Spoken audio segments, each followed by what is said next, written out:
안녕하세요. 아직 창창한 20대로 뭐가 급했는지 벌써 한 번 갔다 왔네요. 이른 나이에 결혼을 하게 된 이유, 그리고 왜 이혼했는지 모두 궁금하실 것 같아요. 아마 들으신다면 황당해 하시고 요즘 세상에 그런 사람이 정말 있어?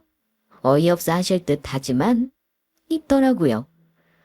그런 일을 겪은 저는 아직 나이가 어리지만 산전수전 공중전까지 다 겪었더니 앞으로 인생이 전혀 두렵지 않습니다. 하고 싶은 이야기가 정말 많은데 어떻게 시작해야 할지 조금 막막하지만 그래도 찬찬히 다 전하고 싶어요. 가슴속에 꼭꼭 숨겨두고 가슴앓이 하는 것보다 이렇게 다 풀어헤치고 나면 상처 없이 더 잘 지낼 수 있을 것 같거든요. 그래. 아우, 부럽다, 부러워. 사돈 잘 사니까 태국으로 여행도 가네. 나, 나는 게 뭐, 꿈도 못 꾸지. 그래, 그래. 가면 만난 거 많이 먹고 선물이나 사와. 그래, 그래. 주말이면 시어머니 댁에 모여서 다 같이 가족들이 식사를 했습니다. 점심 식사 준비를 하고 있는데 시어머님이 친구분에게 전화가 왔는지 한창 이야기를 주고받으셨어요. 잠깐 들리는 이야기론 친구분이 태국으로 사돈네와 여행을 가는 것 같았고요. 시어머님은 연신 부럽다는 말씀을 하시고 당신은 꿈도 못 꾸니 대신 만난 것도 많이 먹고 올 때 선물이나 잊지 말고 사오라며 아쉬움과 부러움 그리고 한숨 섞인 말들을 하셨습니다. 한참이나 전화통화가 끝나고 주방으로 들어오셨어요. 그리고 식탁에 앉으시더니 저 들으라고 푸념을 하기 시작했죠.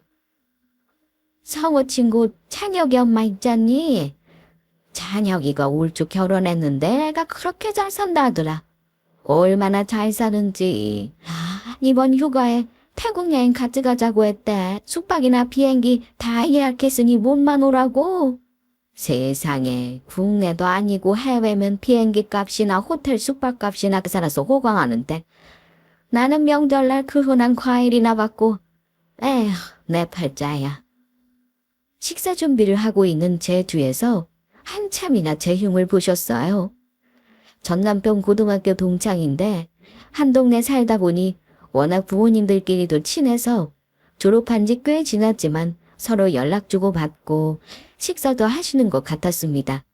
이번에도 안부차 전화 오셔서 사돈네가 해외여행 같이 가자고 비행기 표며 숙소며 다 예약했다고 자랑하셨어요. 그 소리를 들은 시어머님은 당연히 부러워하고 제주도도 못 간다며 친구분에게 하소연을 하시더니 분이 안 풀리셨는지 식사 준비하는 제 뒤에 오셔서 저 들으라고 한참이나 팔자 타령을 하셨습니다. 네, 저희 친정은 잘 사는 거 아니에요. 그렇다고 남에게 손 벌릴 정도도 아니고 그냥 아쉬운 소리 안 하시고 사는 정도입니다. 그런 저희 친정아빠가 영 마음에 들지 않으시는 거죠.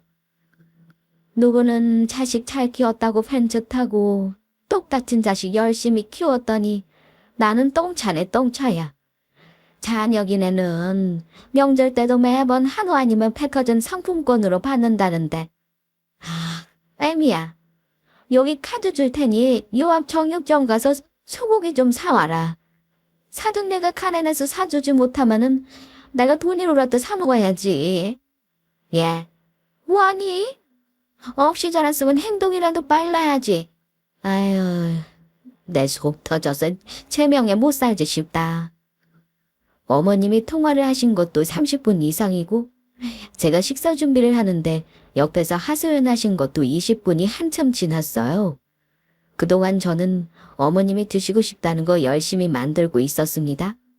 잡채랑 고추장 불백 해물전 그리고 집에서 쏜 무기랑 드시고 싶다 하셔서 묵묵히 대꾸도 하지 않은 채 열심히 만들고 있었거든요. 얼추 다 만들어가고 이제 상을 차리려 하는 찰나 갑자기 마음이 바뀌셨다고 집 앞에 가서 소고기 사와서 국도 끓이고 소불고기 양념 쟁여놓고 먹자고 하셨습니다. 사돈 내가 가난해서 한우 한 번은 못 사다 주니 이렇게라도 먹지 않으면 속에 찬불이 나서 도저히 안 되겠다며 빨리 안 움직이냐고 사응하셨죠. 어머님이 아침에 점심 때 드시고 싶다는 거 이제 다 해가는데 소고기랑 소불고기는 저녁에 먹으면 안 될까요? 어머님 드시고 싶다던 잡채, 불백, 해물전, 무까지 다 했어요. 이제 차리기만 하면 돼요. 지금 다시 준비하면 3시 넘어서 식사하시는데 그때까지 어머님 너무 배고프시지 않으시겠어요? 얘가 어디서 시애매 말하는데 말대꾸야. 빙빙 돌려 이야기하지 말고. 그래서 지금 귀찮아서 싫다는 거야 뭐야. 이래서 고졸은 못 배운 태를 내서 안 된다니까. 내가 지금 속에 천불이 나서 도저히 안 되겠단 소리 한 거 못 들었니? 속 터지는데 너는 밥이 넘어가겠어? 그리고 먹고 싶은 게 달라졌다는데 이해 안 가니? 아, 하나 내가 다 알려줘야 해? 이래서 못 배운 사람이랑 대화가 안 통한다니까. 성원은 어디서 저런 애를 데리고 와서. 저는 고졸이에요. 하지만 저는 제가 대학 진학하지 않은 걸 후회하지 않습니다. 학창 시절 공부를 못했던 게 아니기 때문에 언제든 학업은 다시 시작할 수 있다 생각하거든요. 청취자분들 중에는 혹시 가난한 친정의 발목을 잡아 대학 진학을 접은 게 아니냐고 궁금해하실 수 있을 것 같습니다. 물론 어느 정도 영향을 끼친 건 사실이에요. 넉넉하지 못한 친정과 대학 그리고 졸업 이후의 상황들을 고3 때 1년 내내 고민했습니다. 대학 캠퍼스 생활을 노리는 것도 상상 안 해본 건 아니거든요. 하지만 소위 궁수저라 불리는 돈 걱정 없는 집 아니면 취업을 위해 스펙 쌓기에 열중하는 대학생이 더 많은 것이 현실이죠. 대학을 졸업해도 취준생이라는 말이 별도로 생겨났을 만큼 취업하기 위해 또 몇 년을 준비해야 하는 요즘 사태를 보면 대학이 답일까 현실의 벽에 부딪혔습니다. 유나야, 너 정말 대학 안 가도 되겠어? 너 정도 성적이면 4년 장학금 받고도 갈 수 있는 대학이 있잖아. 너만 간다고 하면 아빠가 막노동을 해서라도 도와줄게. 다시 생각해보면 안 되겠니? 우리 형편하고 상관없어. 아빠도 TV 봐서 알잖아. 서울 4년제 졸업하고 9급 취급 준비하는 수험생들이 매년 늘어나는 거. 결국 돌고 돌아 공무원 준비할 거. 나는 그 시간과 돈이 아깝다고 생각해. 빠르게 붙어서 사회생활하고 안정적인 삶을 살고 싶어. 그래서 고민 끝에 고등학교 졸업하자마자 편의점 아르바이트를 하며 공무원 준비에 돌입했어요. 욕심으로는 취급을 보고 싶었지만 9급이 과목수나 인원수가 상대적으로 많아 9급으로 마음을 정했습니다. 4년제 대학을 나와도 공무원 시험에 별도로 응시하는 게 요즘 사회 분위기라 저는 굳이 대학을 안 가도 된다 생각했죠. 가고 싶다면 야간 대학, 사이버 대학 등 요즘에는 배울 수 있는 여건이 다양해서 문제가 안 된다 생각했어요. 제대 3년으로 3년 안에 붙을 각오로 친구도 안 만나고 편의점 공부 이렇게 하루하루를 보냈습니다. 다행히 2년 공부하고 붙었어요.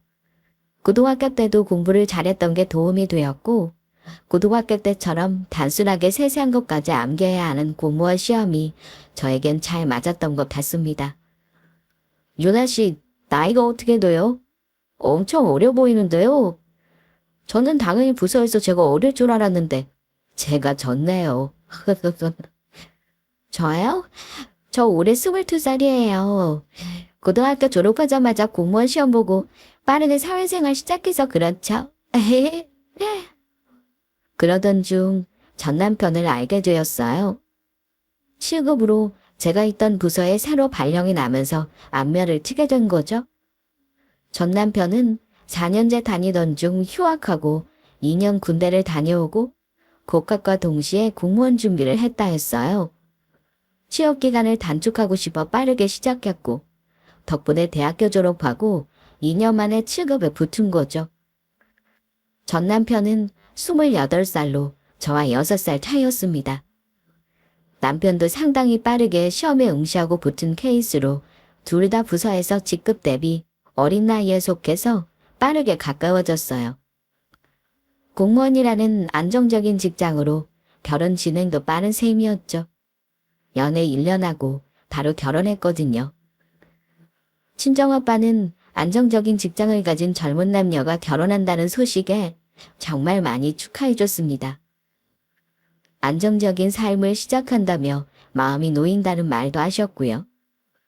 처음에는 시어머님도 같이 안정적인 공무원이라는 말에 친정은 못 살아도 노후 걱정은 없으니 별다른 불만을 가지시진 않으셨습니다. 제가 고졸이라는 걸 알기 전까지는요. 뭐라고? 고졸이라고? 아니 넌 왜 학력을 말 안 하니? 아니고 사기 결혼 아니니? 성호야, 너 알고 결혼했어. 요즘에 어떤 시대인데 고졸이야? 엄마, 고졸이 어때서? 4년제 대학? 나도 결국 공무원 하는데 오히려 자기가 길 빠르게 찾는 유나가 현명한 거지. 대학 등록금도 아끼고 공무원은 호봉제니까 호봉도 졸업하고 온 사람보다 훨씬 높고 말이야. 얘가 이렇게 순진해서 사람들이 괜히 비싼 사람들끼리 결혼한 거 아니다 얘. 학력이 왜 중요한데? 지적 수준이야. 지적 능력이 떨어지는데 무슨 대화를 하고 평생을 살 수 있다고 해? 지금 네가 눈에 콩깍지가 씌어 모르지만 두고 봐라. 살면서 속 터질 날 안 오나. 고졸인 거 알았음. 난 결혼 반대했어. 세상에 요즘 세상이 어느 시대인데 고졸이야. 결혼하고 시댁에서 다 같이 식사를 하는데 대학교 동문 이야기가 나왔습니다. 연말이라 동문회 연말 행사들이 진행 중인 것 같았어요. 특히 도련님네 학교보다 전 남편 학교가 동문회가 활발해. 올해도 이벤트 어떤 거 하는지 아냐는 둥 일상적인 이야기가 오갔죠? 그러던 중 시어머님이 새아가는 왜 말이 없냐며 저에게 동문회가 도련님 학교처럼 활발하지 않냐고 궁금해하셨습니다. 당황스러웠지만 저는 고졸이라 동문회에서 행사 참석이나 이런 거 가본 적 없고 재밌겠다고 기대된다고 말했죠. 그랬더니 노발대발 하시면서 고졸? 고졸이라고? 엄청 놀라하시며 저를 깎아내리셨습니다. 유나야, 너 대학 안 간 게 아니라 못 간 거지. 친정 돈 없으니까? 빨리 취직하고 결혼해서 친정아빠 안 힘들게 하려고. 친정아빠야 딸 키워서 앞일 걱정 없으시겠다만 덕분에 나는 걱정이 한 바가지로 생겼네. 못 배우고 가난한 친정까지 둔 며느리 앞으로 가르칠 것도 많고 챙겨야 할 것도 많아졌으니 아이고 내 팔자야 머리가 다 아프네. 나는 식사 그만하련다. 가서 누워있을 테니 내 방에 얼씬도 하지 말아라. 아휴. 그날 이후 어머님은 말끝마다 못 배운 티 내지 마라. 친정이 못 살아서 네가 모르나 본데 라는 말을 매번 붙이셨어요. 처음엔 이런 말들을 할 때마다 전 남편이 방패막이가 되어 막아줬습니다. 엄마 말대로 요즘 세상이 어떤 세상인데 학력 가지고 뭐라고 하냐고요. 세상이 바뀌어서 학력보다 직업인데 엄마는 그런 것도 모르면서 저한테 나무란다고 매번 대꾸를 했어요. 오히려 대학 나오고 돈 쓰는데 맞들인 9급의 여자애들보다 순진한 저라서 결혼했다는 말도 덧붙였고요. 모르고 결혼한 게 아니라 오히려 그런 점들이 플러스로 나이도 어리고 똑 부러지며 요즘 애들과 다르게 순수하니 배우자로 최고라는 말도 서슴지 않았습니다. 하지만 아무리 좋은 말도 한두 번이지 그렇게 대꾸하는 전 남편에게 시어머님은 아랑곳하지 않았으니까요. 그건 네가 아직 어려서 그래. 사실 성우 너도 대학교 2학년 때까지만 대학생활 한 거지 휴학하고 군대 갔다 와서 공무원 시험생활 한터라. 같은 학교 여자애들하고 이야기나 제대로 해봤니? 대학생활 하려면 집안 형편도 넉넉할 텐데 그렇게 풍족하게 자라서 배운 애들하고 어울려 봤어야지. 뭐가 더 좋은지 구분을 하지. 아유, 내가 누굴 탓해. 착해 빠진 우리 아들 너무 착해도 문제라니까. 답정너가 따로 없었습니다. 답은 이미 정해져 있었어요. 못 배운 가난한 집 며느리. 제가 나쁜 년인 거죠. 그때부터였습니다. 제 시집살이가 시작된 거죠. 어머님은 가족이 함께 모여 식사하는 주말이면 금요일 저녁에 다음날 드시고 싶은 메뉴를 산정해서 저에게 문자를 주셨어요. 그럼 토요일 아침 장을 봐서 시댁으로 가고 점심을 준비해서 식사를 함께 했거든요. 그런데 종종 앞에서 알려드린 것처럼 당신 기분에 점심 메뉴를 바꾸고 지금 당장 새롭게 음식을 하라 말씀하셨죠. 점심 식사를 하려고 만든 음식들은 고스란히 냉장고로 들어가고 저녁 때 또 안 드시고 다른 음식 하라고 하시거나 외식한다고 나가자는 등 어머님 기분대로 행동했습니다. 전 남편도 처음에는 제 편을 들어주려고 했지만 그럴 때마다 어머님은 아직 네가 모르는 거다라는 말을 되풀이하셨고 제 편이라도 들면 시어머님은 저에게 더 뭐라고 하셨어요. 유나야, 너 집에 가면 상우한테 뭐라고 하니? 제가 원래 엄마한테 하는 말에 말다고 한 말 안 하고 자란 착한 아이인데 너 만나서 자꾸 나에게 말대꾸하고 근본 없이 군다. 꼭 너같이 못 배운 티 내는 것 같아. 너 여기서는 나한테 말대꾸하고 집에 가면 사무 참니? 애가 한 번도 안 그러다 너랑 결혼하고 애가 달라졌잖니. 행로한테 까매게 노는 것 하지 말라는 건 다 이유가 있는 건데. 와우, 우리 착한 아들 결혼 잘못해서 성격 버리는 것 같아 내 마음이 다 속상하다. 이렇게 말을 하니 전 남편도 더 이상 시어머님이 저에게 뭐라 하던 제 편을 들어주지 못하더라고요. 전 남편이 제 편을 들지 않으면 제 가난한 친정 그리고 모자란 제 학력이 핀잔을 주 내용이었죠. 그런데 만약 전 남편이 제 편을 든다면 마누라 잘못 만나 성격까지 다 버렸다며 신세 한탄을 하시니 그게 아니라고 아무리 말해도 소용이 없었습니다. 그리고 고졸이라 생활비 관리를 잘 못할 테니 월급을 맡기라는 말도 하셨어요. 제 월급에서 50만 원 정도 친정에 매달 생활비로 보내드리고 있어서 그렇게는 못하겠다 말씀드렸죠. 이건 결혼 전 전 남편도 알고 결혼한 상황이었어요. 제가 큰 사치를 하는 성격이 아니고 50만 원 생활비 드리고도 알뜰하게 모으고 있었기에 전 남편은 제 씀씀이가 해프지 않아 그 정도는 괜찮다고 결혼을 진행했거든요. 그걸 안 시어머님은 노발대발하셨습니다.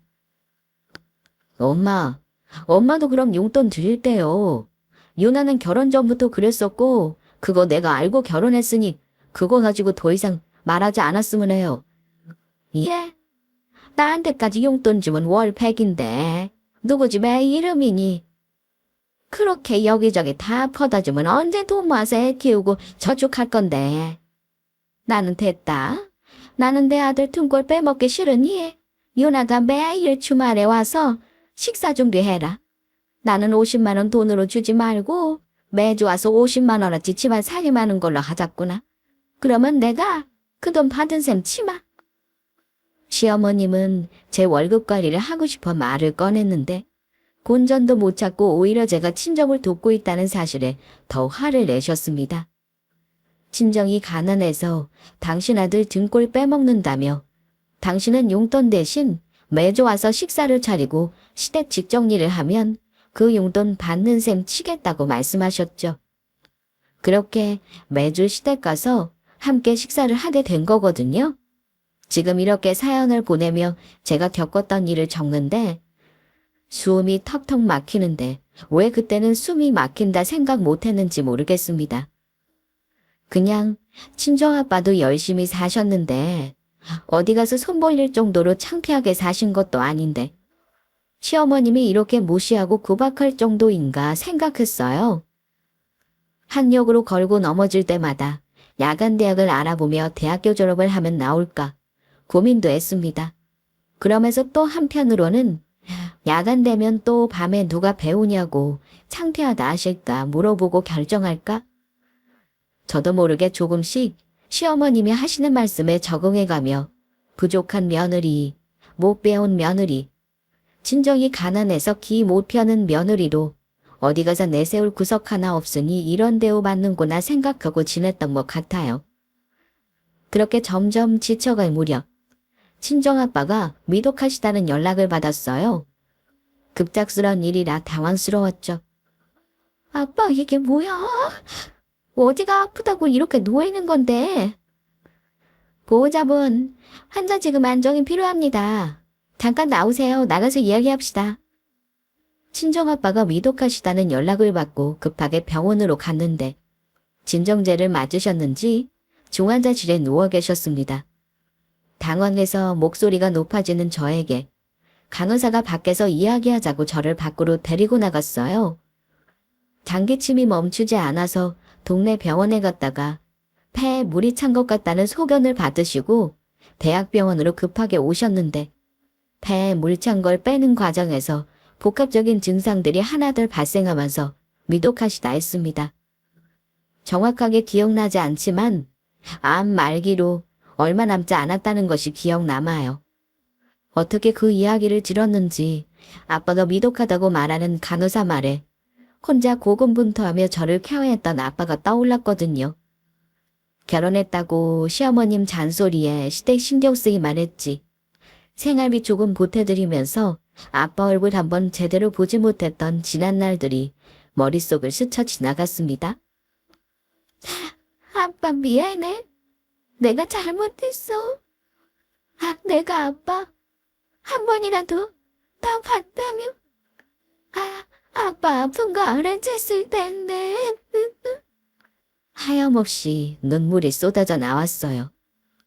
평소 안부 전화를 물을 때면 기침이 요즘 잦다고 말씀하셨는데 병원 가라고 그렇게 말해도 한 번은 안 가셨거든요.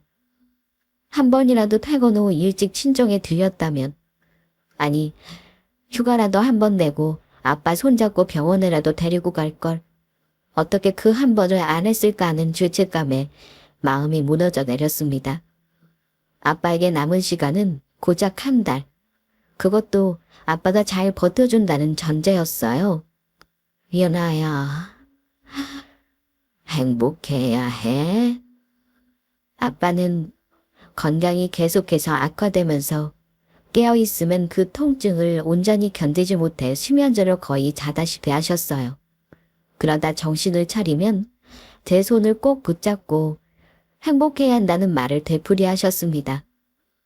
어떠한 대화를 할 수 있는 상황도 아니었고 아빠가 위급하다는 소리를 듣고 병원에 입원한 순간부터 제정신으로 깨어있는 순간은 얼마 안 됐어요. 병원에서는 한 달이라고 말했지만 아빠는 저만 두고 먼저 가는 게 영 걱정이 되었는지 한 달하고도 보름 동안 그 힘든 과정을 버티다 돌아가셨습니다. 지금도 가슴이 아픈 건 눈도 제대로 못 감았다는 사실이에요. 형제가 있는 것도 아니고 엄마도 저 초등학교 때 교통사고로 돌아가셨으니 든든한 버팀목이 되어줄 부모나 형제가 없다는 사실이 마음에 남은 것 같았습니다. 김연아 씨 본인 맞으시죠? 네, 맞아요. 여기 사인해주세요. 그렇게 아빠를 보내고 일주일 정도 시간이 지났을까? 제 앞으로 등기가 왔습니다. 보낸 사람을 보니 아빠 이름이었어요. 깜짝 놀라 봉투를 열어보니 남양주에 제 명의로 1000평이 조금 안 되는 땅이 있었어요. 놀라서 알아보니 아빠가 한창 돈을 벌 때 혹시 몰라 사둔 땅이었습니다. 아빠가 사업을 하셨는데 한창 잘 나가는 제가 막 태어날 무렵인 20년 전쯤에 사둔 땅이었어요. 살면서 위기가 오고 사업이 망해가면서도 그 땅을 팔면 나중에 저에게 물려줄 것이 아무것도 없을까봐 저에게 용돈을 받고 막노동을 하며 생활을 해서라도 지키고 싶었던 땅이라는 생각에 눈물이 앞을 가렸습니다.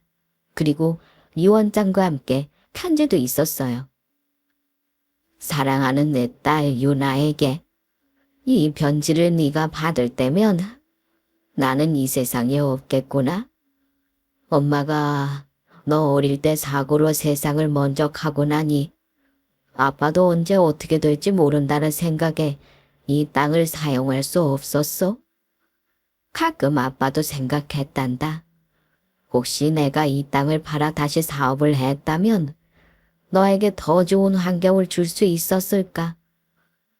이 땅 이야기를 너에게 미리 했더라면 네가 대학을 가고 더 나은 삶을 살았을까 하고 말이야. 그런데 유나야, 세상을 살아보니 더 나은 답은 없더라. 가보지 않은 인생은 언제나 아쉬움이 남는 것뿐. 내가 선택한 삶이 최선이었다고 믿고 사는 게 지금의 나와 내 미래를 위해 더 나은 선택이었어? 똑 부러지는 우리 딸. 아빠가 걱정하지 않게 내 앞길을 잘 헤쳐나갈 거라 믿어. 대학이 아니라 사회생활이 더 현명하다고 판단한 것처럼 너가 앞으로 겪을 수 있는 수많은 고난과 역경도 곰곰이 생각하고 너에게 더 적합한 결정을 할 거라고 말이야. 아빠가 해줄 수 있는 건 이렇게 금전적으로 내가 하는 결정이 돈이 없어서가 아니길 바라는 마음뿐이다. 조금 더 사랑한다 말해줄 걸. 조금 더 안아줄 걸. 아쉬움이 많지만 항상 아빠는 널 사랑했단다. 아빠는 먼저 가서 엄마 만나고 있을게. 하고 싶은 거 다 하고 행복하게 살다 늦게 만나자. 그동안 엄마랑 둘이 잘 지내고 있을 테니 아빠 걱정은 이제 안 해도 돼. 사랑한다 우리 유나. 친정아빠의 진심이 담긴 편지를 읽고 너무 많이 울어서 눈이 부을 정도였습니다. 아빠는 평소 건강이 좋지 못하다는 걸 알고 계신 듯 했어요. 그리고 혹시 모를 상황을 대비해 변호사를 만나 유언도 작성하시고 상속 관련 사항들도 다 대비해 놓으셨습니다. 제가 잘 모르니까 혹시라도 불이익이 있는 건 아닐지 여기저기 변호사를 만나서 방법과 서류들까지 하나하나 세세하게 작성해 두셨어요. 진짜 돈이라는 게 무섭더라고요. 내 가족, 내 하나밖에 없던 아빠가 돌아가셨는데 돈이라는 든든한 백이 생기니 어떻게든 잘 살아야겠다는 생각이 들었습니다. 마음을 강하게 먹자 땅에 대한 궁금증이 생겼습니다. 직접 눈으로 보고 싶어진 거죠. 아빠한테 상속받은 땅이 있는 주소를 찍어 직접 가봤습니다. 남양주에서도 끝자락에 있었는데 원래 산 아래였던 땅을 경매로 싸게 구입하셨더라고요.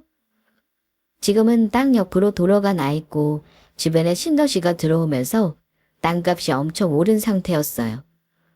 상속받으면서 세금으로 내야 하는 돈도 2억 가까이 되었는데 땅 일부를 정리해서 세금을 낸 이후에도 20억 정도가 제 몫이었습니다. 아빠가 주신 땅을 직접 보자 마음의 위안을 받는 것 같았어요. 그래, 나도 이렇게 귀한 집 자식이었어. 누구보다 사랑 많이 받고 살았는데 내가 이렇게 살고 있다는 거 아시면 하늘에서 엄마 아빠 두 분 다 속상해 하실 거야. 정신 차리자. 결혼하고 2년 가까이 되는 시간 동안 시어머님 폭언을 들으며 상당히 위축되어 있는 저였거든요. 그런 저에게 친정아빠가 돌아가시고 남긴 유산은 저를 다시 일으키는 자극제가 되었습니다. 이렇게 저를 위하는 사람이 있는데 나 혼자 잘해보겠다고 아둥바둥 애썼던 지난 일들이 생각나며 저를 무시하고 함부로 대하는 곳과는 인연을 끊어야겠다 생각했어요. 저의 소중함을 알리는 게 아니라 소중함을 알지 못하는 사람과는 함께하지 않는 게 맞다는 생각이 정말 결혼하고 처음으로 들었습니다. 제가 선택한 일이라 어떻게든 잘해보고 싶던 마음이 컸던 것 같아요. 하나둘 생각이 정리되고 있는데 시어머님한테 전화가 왔어요. 새아가 어디니? 아이 주말인데 얼굴 남비치고 보고 싶다 얘. 성우 말로 남양도 갔다는데 친정아빠가 주신 땅 보러 간 거니? 바람 쐬러 갈 거면 같이 가지 얘는. 혼자만 보고 가서 그러니? 다음 주 명절인데 아빠 보내고 마음 힘들 텐데 안 와도 된다. 너 편할 대로 하렴. 아빠 돌아가시고 첫 명절이니 성묘도 가야 하고 바쁠 텐데 이제 명절 음식 같은 거 신경 쓰지 말고 편한 대로 하렴. 아빠가 서류를 구청으로 보내는 바람에 부서 사람들이 다 알았거든요. 거기에는 당연히 전 남편도 있었고요. 제가 아빠에게 땅을 상속받았다는 것을 부서 사람들이 다 안 거죠. 요즘은 인터넷에 검색만 하면 시세까지 다 알 수 있으니 대략적인 동네와 평수만 듣고도 상속세 제외하고 제가 받은 금액을 쉽게 알 수 있었습니다. 그 이야기를 시어머님께 전했는지 주말에 시댁으로 간 게 아니라 남양주 가겠다고 신랑에게 말하고 혼자 나왔는데 그새 전화가 온 거였어요. 정말 결혼하고 2년을 살면서 시어머님이 저에게 이렇게 다정하게 말씀하시는 걸 처음 봤습니다.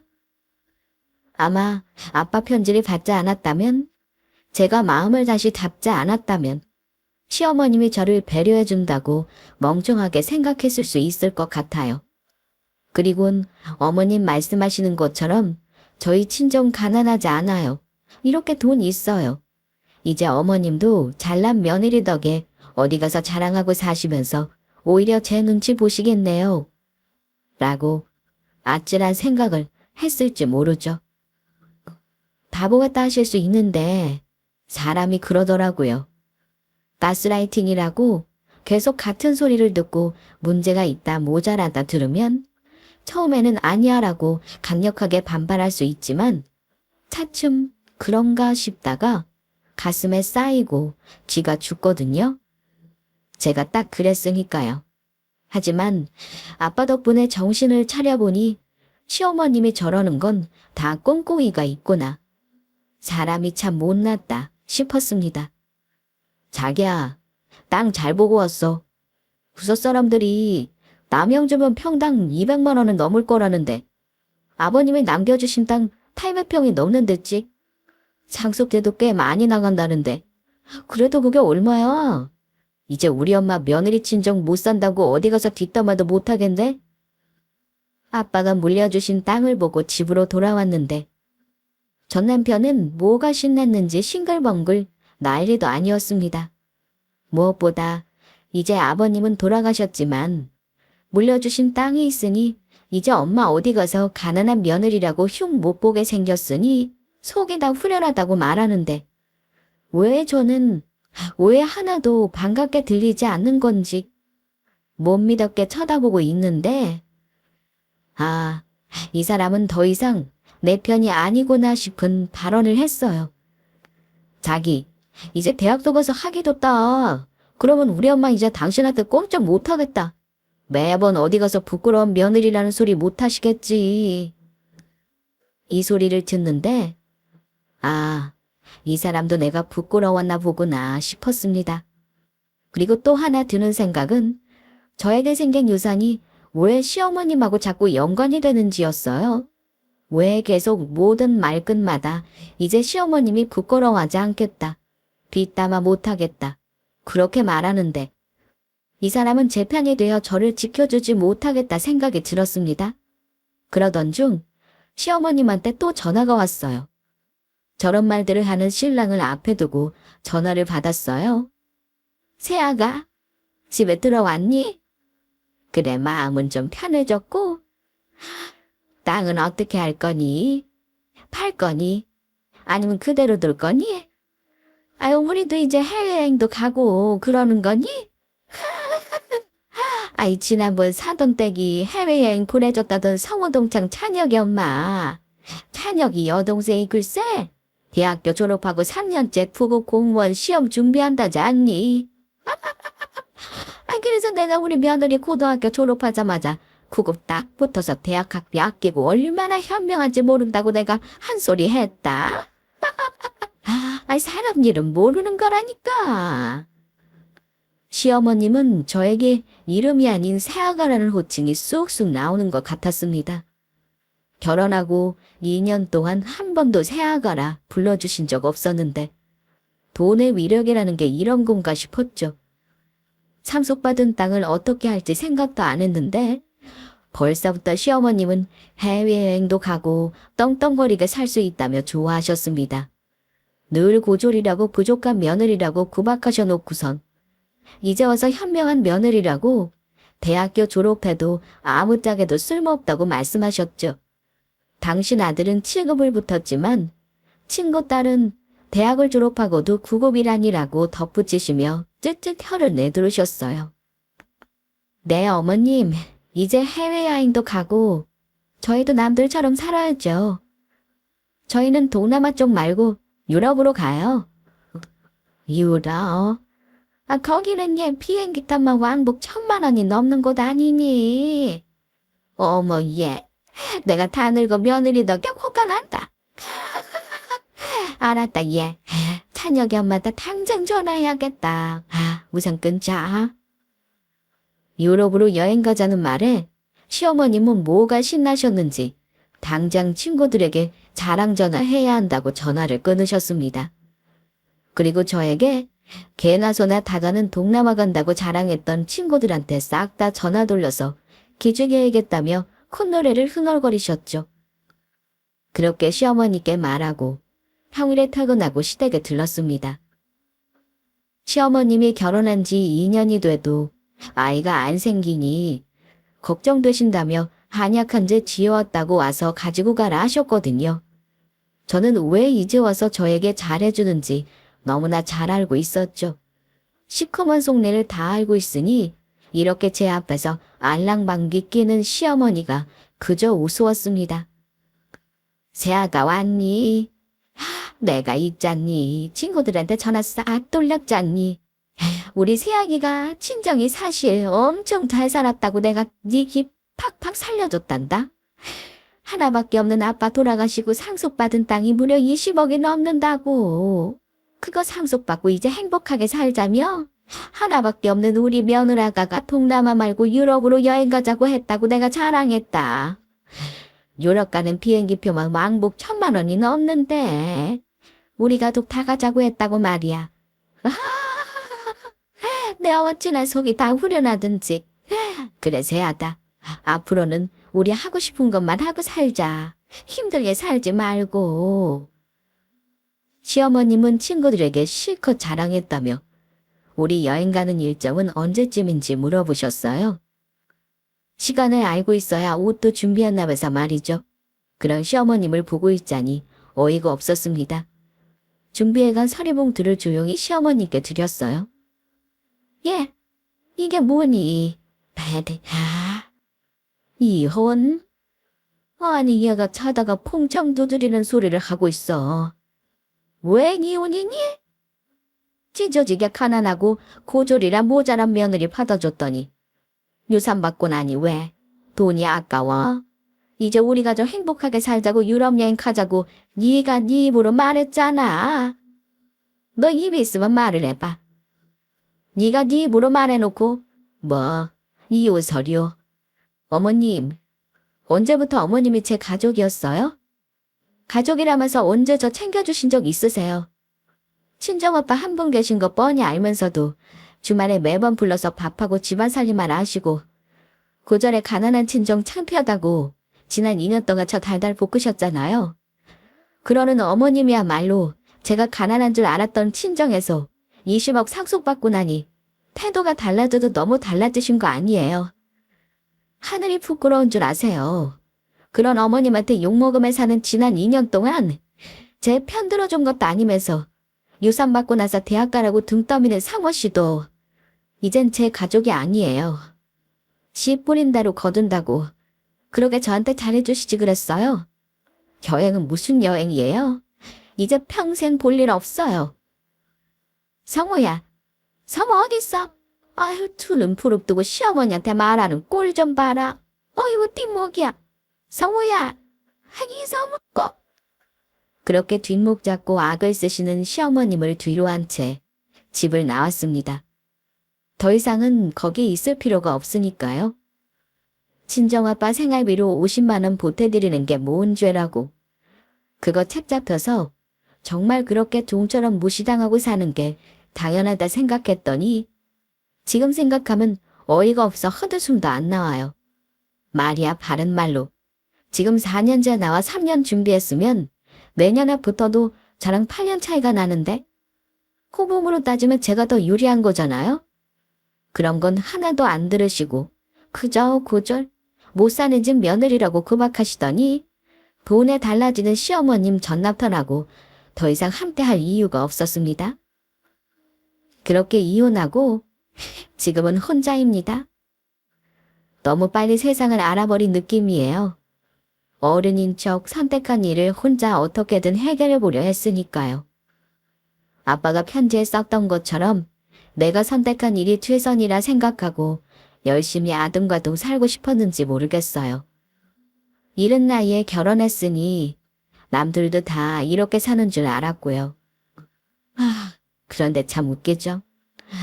돈이 뭐라고 아빠 돌아가시고 유산 받고 나니 저도 모르게 사라졌던 자존감이 이렇게 차올랐습니다. 그렇게 시어머님에게 그간 들었던 제 자존감 갉아먹던 이야기를 다 쏟아내고 이혼 서류 던지고 나왔죠. 전 신랑이요? 당연히 자기는 이혼 못 해준다고 난리였습니다. 시어머님처럼 이제 유산 받아 돈 생기니 딴 생각이 드는 거냐고, 혹시 남자 생긴 거 아니냐고 따지고 들었죠. 그리고 유산까지 재산 분할하면 이득될 거 없을 거라고 으름장까지 놓았어요. 의외로 요즘 세상에도 고부 갈등으로 이혼하는 사례들이 있더라고요.